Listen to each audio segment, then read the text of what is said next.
दिशोम गुरु शिबू सोरेन को मरणोपरांत पद्म भूषण सम्मान से नवाजा जाएगा। झारखंड अलग राज्य आंदोलन के प्रणेता, आदिवासियों के महानायक, महान समाज सुधारक, भारत की राजनीति में, खासकर भारत की आदिवासी राजनीति में अमिट छाप छोड़ने वाले दिवंगत गुरुजी शिबू सोरेन को पद्म भूषण जैसे देश के बेहद प्रतिष्ठित सम्मान से पुरस्कृत किया जाएगा। परंपरागत रूप से गणतंत्र दिवस की पूर्व संध्या यानी कि 25 जनवरी की शाम पद्म पुरस्कारों की घोषणा हुई। इस घोषणा में जैसे ही गुरुजी शिबू सोरेन का नाम सामने आया, पूरे झारखंड में एक खुशी की लहर दौड़ गई। दिशोम गुरु शिबू सोरेन को देश के तृतीय सर्वोच्च नागरिक सम्मान से नवाजे जाने की खबर पूरे झारखंड के लिए बेहद ही गौरव और भावुक का क्षण है। 4 अगस्त 2025 को 81 वर्ष की आयु में दुनिया को अलविदा कहने वाले दिशोम गुरु का जीवन संघर्ष और त्याग की एक ऐसी गाथा रहा है जिसने न केवल झारखंड के भूगोल को बदला बल्कि वहां के समाज की आत्मा को भी जगाया।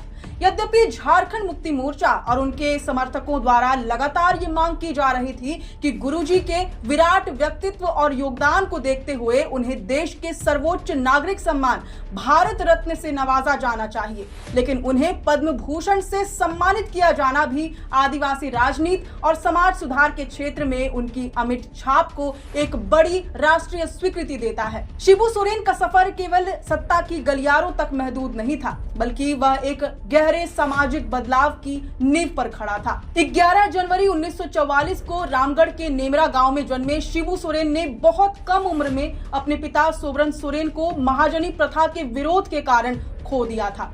पिता की हत्या ने बाल मन पर गहरा असर डाला और उन्होंने वहीं से प्रण लिया कि वे इस शोषणकारी व्यवस्था को जड़ से उखाड़ फेंकेंगे। अपने इस संकल्प को पूरा करने के लिए उन्होंने 40 वर्षों तक दुर्गम जंगलों और पहाड़ों की खाक छानते हुए आदिवासियों को एकजुट किया। उन्होंने न केवल महाजनों के खिलाफ लड़ाई लड़ी बल्कि आदिवासी समाज को भीतर से खोखला कर रही शराब की लत के खिलाफ भी एक व्यापक नशा मुक्ति अभियान चलाया। वे नशे को विकास का सबसे बड़ा बाधक मानते थे, इसलिए उन्होंने जन अदालतों के माध्यम से शराबियों को दंडित करने और सुधारने का काम किया। समाज को शिक्षित करने के लिए उन्होंने 70 के दशक में सुदूर गांवों में रात्रि पाठशालाएं चलाई और लोगों को स्वाभिमान से जीने का मंत्र दिया। राजनीतिक पटल पर उनकी उदय की कहानी 1972-73 के दौर से शुरू हुई, जब उन्होंने विनोद बिहारी महतो और ए.के. राय के साथ मिलकर झारखंड मुक्ति मोर्चा की नींव रखी।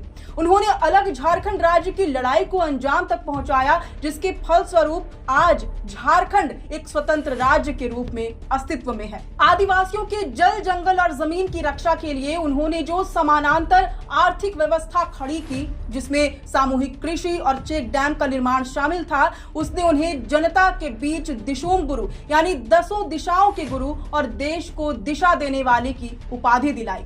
संसदीय राजनीति में भी उनका कद अभूतपूर्व रहा। वे दुमका से 8 बार तक के सांसद रहे, केंद्र सरकार में कोयला मंत्री बने और 3 बार झारखंड के मुख्यमंत्री पद की शपथ ली। उनके पुत्र हेमंत सोरेन आज उनकी राजनीतिक विरासत को संभालते हुए मुख्यमंत्री के पद पर आसीन है। बहरहाल, आज जब गुरुजी शिबू सोरेन को मरणोपरांत पद्म भूषण दिया जा रहा है, तो ये सम्मान उस संघर्ष को नमन है जिसने एक उपेक्षित समुदाय को अपनी आवाज और अपना राज्य दिया। भारत रत्न की मांग भले ही पूरी ना हुई हो, लेकिन शिबू सोरेन का नाम झारखंड के इतिहास में हमेशा के लिए अमर हो चुका है। वैसे अब गुरुजी को पद्म भूषण मिलने की घोषणा पर आप अपने विचार हमसे जरूर कमेंट बॉक्स में साझा करें। मैं हूं अंशु और आप देख रहे थे द फोर्थ पिलर। शुक्रिया।